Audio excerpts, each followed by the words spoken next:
Unsur hara apa yang ada pada pupuk kita, lalu unsur hara apa yang paling dibutuhkan oleh tanaman kita, teman-teman.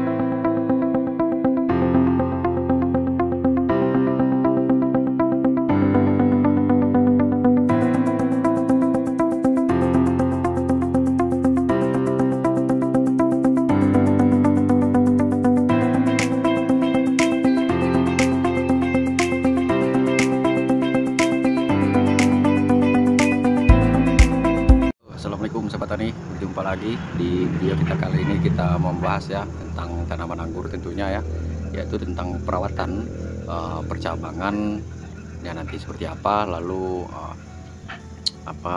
hal pemupukan seperti apa yang dibutuhkan oleh tanaman kita, teman-teman ya. Dan kita bahas dua poin tadi di video ini, teman-teman ya. Tapi sebelumnya kita akan perkenalkan dulu ya. Ini teman-teman mungkin nih yang biasa nonton video saya sebelumnya sudah tahu ya, di depan kita ini sudah ada bibit anggur ya, maksudnya tanaman anggur yang ditanam di halaman rumah saja, teman-teman ya. Sejarahnya itu tanaman ini dua tanaman ini sebenarnya bibit tanaman yang stagnan ya, tanaman yang bibitnya dulu dalam kondisi yang kurang sehat dan kurang baik. Tapi alhamdulillah sekarang sudah dilakukan perawatan, treatment, lalu kita rawat. Alhamdulillah ini sudah mulai bagus pertumbuhannya, teman-teman ya, mulai baik.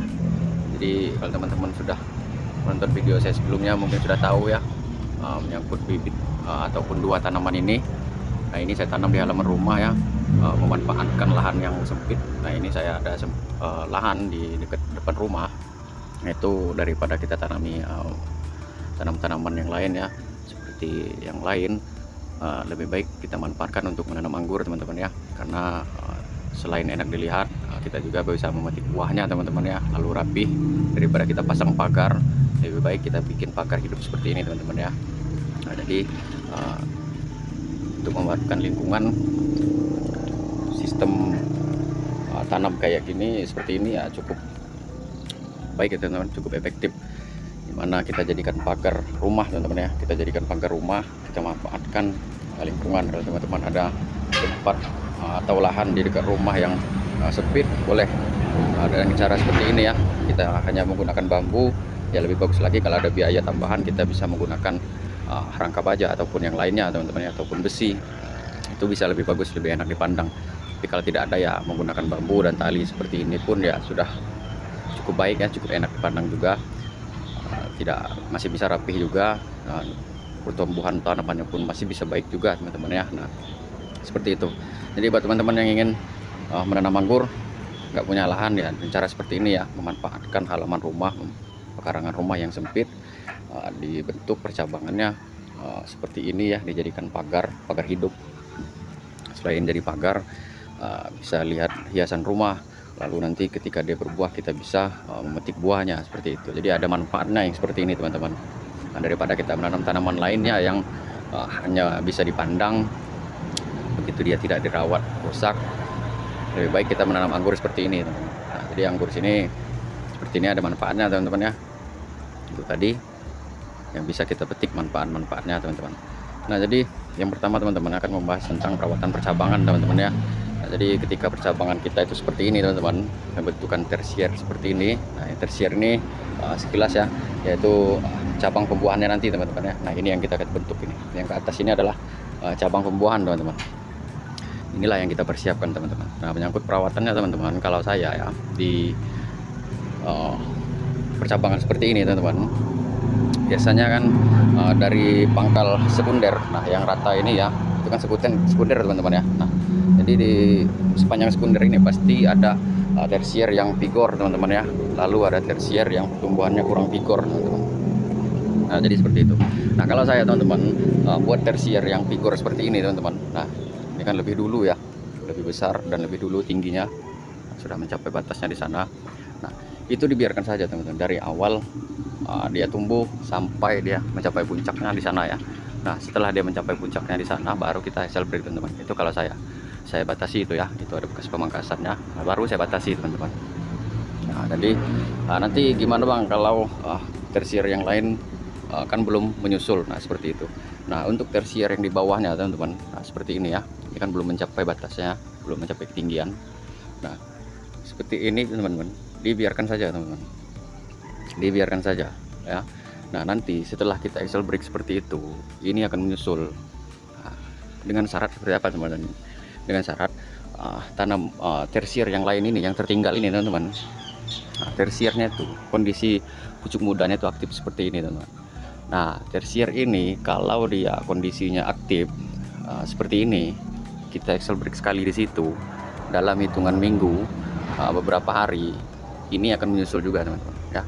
Nanti itu kita axle break di situ. Nah ini minggu depan akan tingginya mencapai batas juga ya, di sana akan mencapai ketinggian juga, dia akan cepat menyusul teman-teman. Nah setelah ini nanti menyusul, nah kita axle break lagi teman-teman. Nah nanti yang di bawahnya ini teman-teman akan menyusul lagi ya di minggu berikutnya teman-teman. Nah sampai semuanya rata teman-teman ya. Nah kalau saya sih sejauh ini masih memakai cara seperti itu ya, jadi tidak ribet.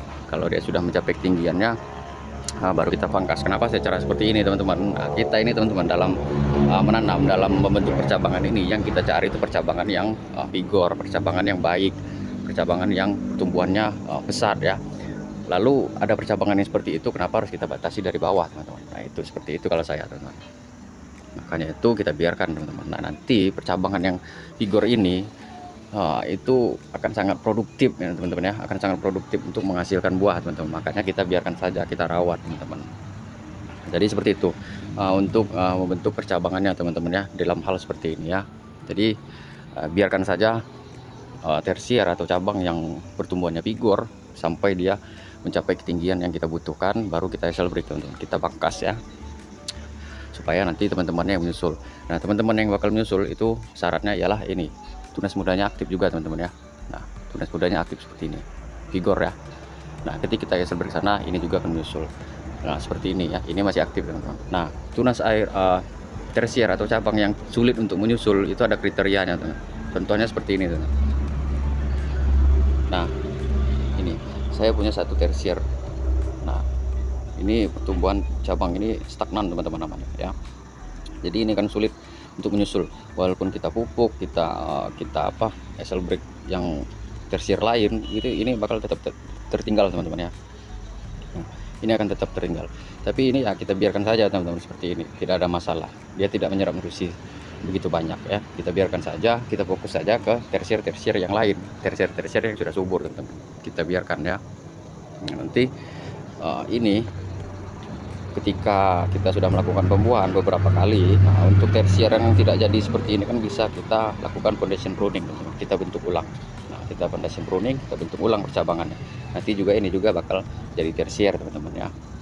Nah biasanya dalam satu pohon, nah itu pasti ada tersier yang stagnan seperti ini ya, tertinggal. Itu pasti biasanya ada teman-teman, 1 atau 2 batang teman-teman. Nah seperti ini nanti tertinggal. Nah ini sulit mengejar karena tunas mudanya belum aktif. Tapi kalau sudah aktif, mulai aktif seperti ini, nah ini lalu seperti ini, nah ini nanti akan cepat menyusul teman-teman ya, akan cepat menyusul. Nah kenapa yang stagnan ini dibiarkan teman-teman ya? Maksud saya ya, kita lebih baik fokus ke percabangan yang di sini teman-teman, yang subur. Nah di sini kita hitung ya, ada 1 2 3 4 5 6 7 8 9 10 11 12 13 14. Nah, ada 14 tersier teman-teman, 14 tersier, dan itu 3-nya dia stagnan. 14 kurang 3 masih ada 11. Nah kita masih ada 11 tersier yang pertumbuhannya vigor, yang pertumbuhannya baik. Nah ya kita biarkan saja, kita fokus saja ke yang 11 tersier ini. Yang 3 tersier ya kita biarkan saja dulu teman-teman ya. Lebih baik kita istilahnya ya, kita mensyukuri lah 11 tersier ini yang pertumbuhannya baik. Ketika kita pangkas pembuahan nanti, kita lakukan pangkas pembuahan, lalu kita semprotkan 2 mata tunas atau tunas bar 2, itu dalam satu tunas membawa 2 dompol buah. Jadi dalam satu tersier ada 4 dompol teman-teman. Kalau dikalikan 11 ya kan lumayan sekali teman-teman ya, akan sangat banyak sekali buahnya. Itu cukup banyak bagi saya ya. Nah jadi seperti itu teman-teman. Jadi jangan kita sibuk memikirkan yang tertinggal ini, terlalu sibuk merawat yang tertinggal ini gimana. Yang 11 ini ujung-ujungnya nanti tidak terawat dan tidak benar, kita pangkas yang di sana rusak, yang ini memang sudah rusak teman-teman ya. Nah jadi seperti itu, jadi kita biarkan saja ini ya, dalam hal melakukan perawatan percabangannya teman-teman. Lalu tunas air ya, tunas air di tersier seperti ini tetap kita batasi 1 tahun ya. Sejauh ini yang paling efektif ya membatasi tunas air seperti ini ya, satu daun teman-teman ya. Jadi kita fokus ke tersier yang baik. Nah, jadi ini juga ada satu lagi teman-teman ya, anggur saya yang kemarin sebelumnya saya bikinkan video tentang perawatannya, pemupukannya teman-teman ya. Nah ini alhamdulillah sekarang sudah mulai vigor ya, tunas mudanya aktif semua tuh ya, meskipun itu yang paling bawah dia tetap aktif, di ujungnya sangat aktif malahan ya. Jadi ada 1 2 3 4 5 6 7 8, ada 8 tersier teman-teman ya.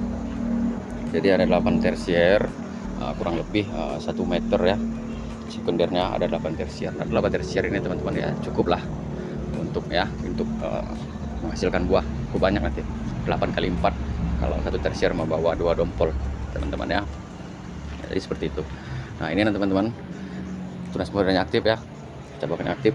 Nah yang di ujung ini biasa ya, paling vigor. Nah ini nanti kita excel break teman-teman, kita batasi ya. Jadi itu nanti kita gunting, kita batasi ya, kita batasi sehingga yang di sini ini menyusul teman-teman ya. Nah ini menyusul, supaya ini menyusul. Nah seperti itu.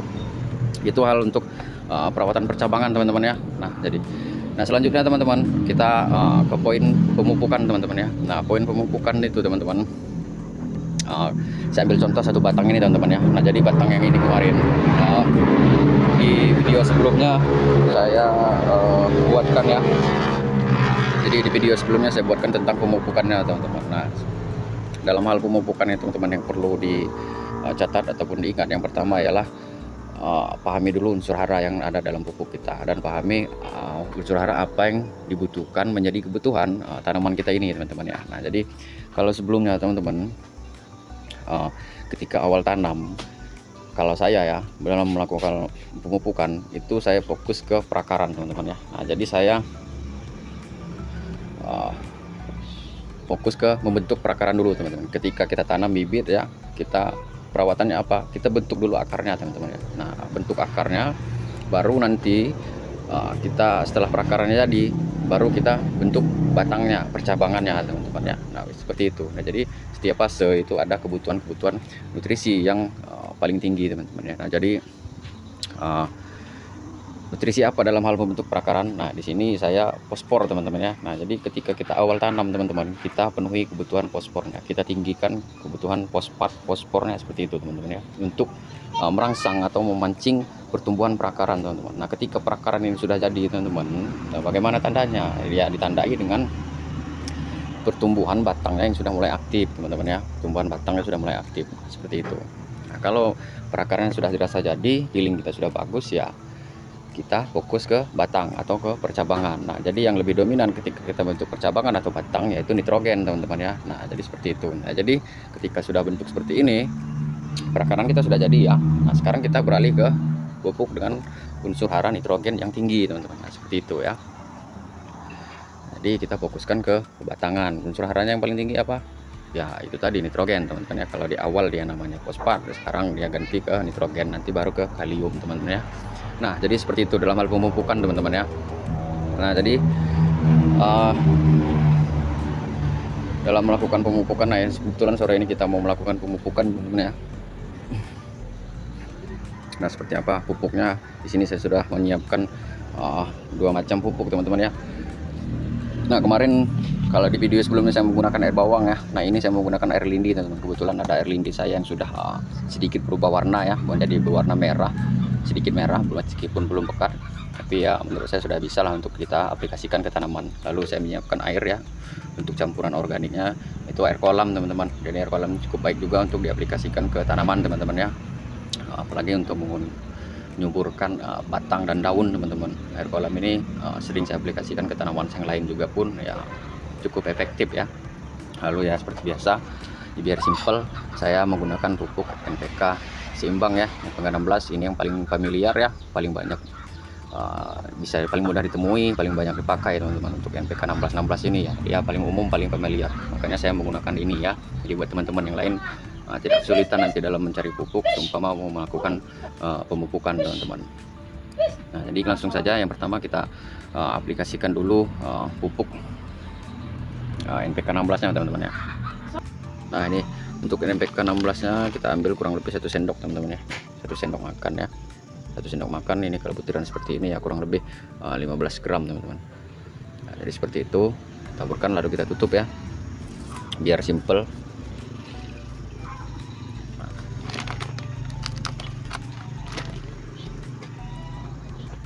Nah, jadi untuk air lindinya teman-teman ya, air lindinya itu kita ambil 1 wadah seperti ini teman-teman.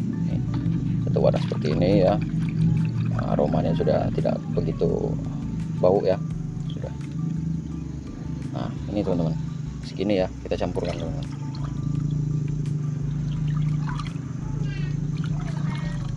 Nah, jadi bisa hemat pupuk teman-teman.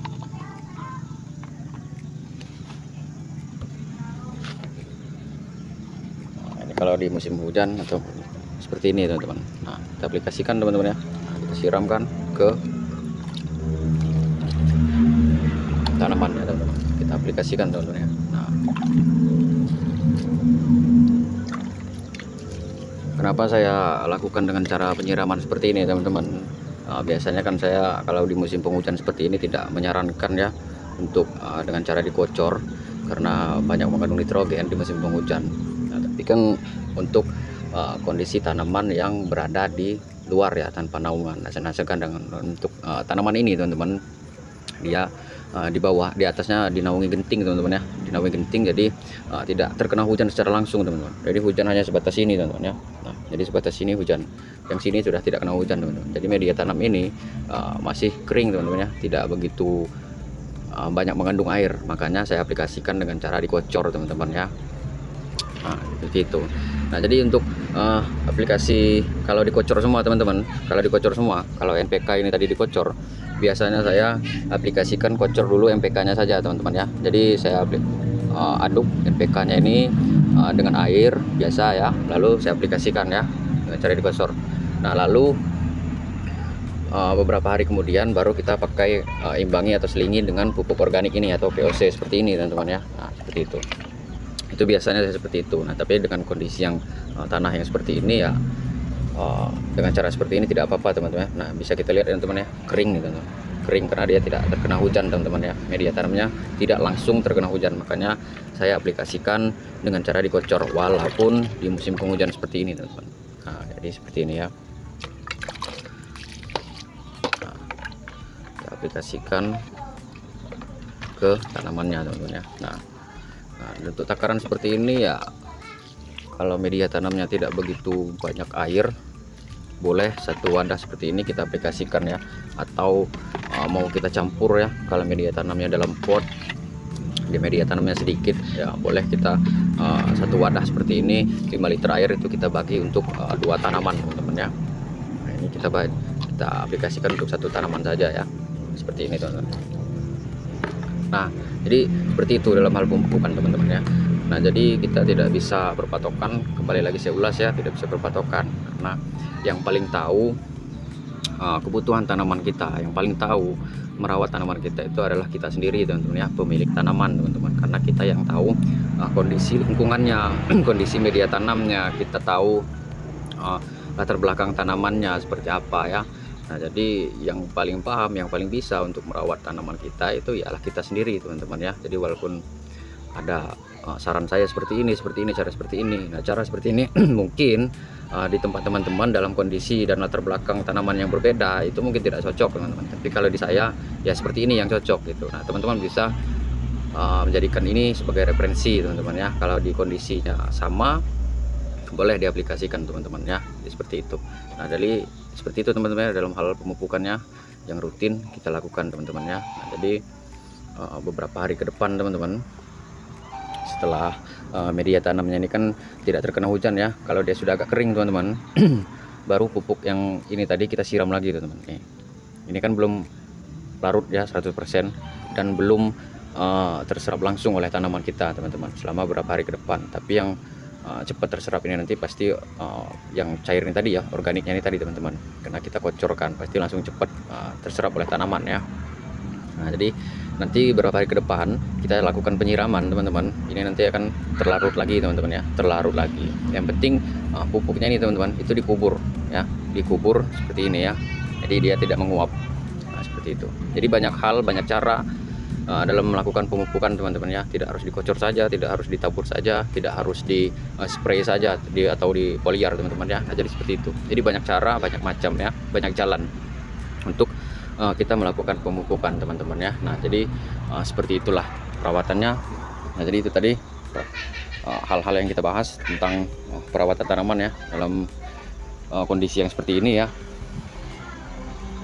Oh ya, jadi ini tanamannya ada identitasnya teman-teman ya. Nih, bulan 10 kita tanam akademik variannya. Yang di sana ada lebih sebulan dari ini teman-teman. Di bulan Agustus atau bulan 9 September itu kita tanam teman-teman. Nah, itu kalau nggak salah trans teman-teman ya. Itu varian trans. Kalau nggak salah Agustus atau September, antara itu kita tanam teman-teman. Nah, jadi seperti itu teman-teman ya. Dalam melakukan perawatan percabangan, lalu dalam hal pemupukan ya, lalu apa namanya sistem rambatannya. Jadi kita bisa memanfaatkan lingkungan rumah teman-teman ya. Saya ulas lagi, kita bisa memanfaatkan lingkungan rumah. Jadi teman-teman, kalau ada teman-teman yang ingin berbagi pengalaman dengan saya dan penonton lainnya, boleh sekali tuliskan di kolom komentar ya. Jika ada pendapat yang berbeda, silakan sampaikan pendapatnya ya, kita sharing-sharing ya. Ataupun yang ingin bertanya, boleh ditanyakan di kolom komentar. Kita bertanya, jika ada yang bertanya lalu ada yang mau menjawab dari penonton juga silakan, tidak harus saya yang menjawabnya ya. Kita jadikan video ini sebagai media sharing. Terima kasih. Salam pertanian, salam kuku hitam.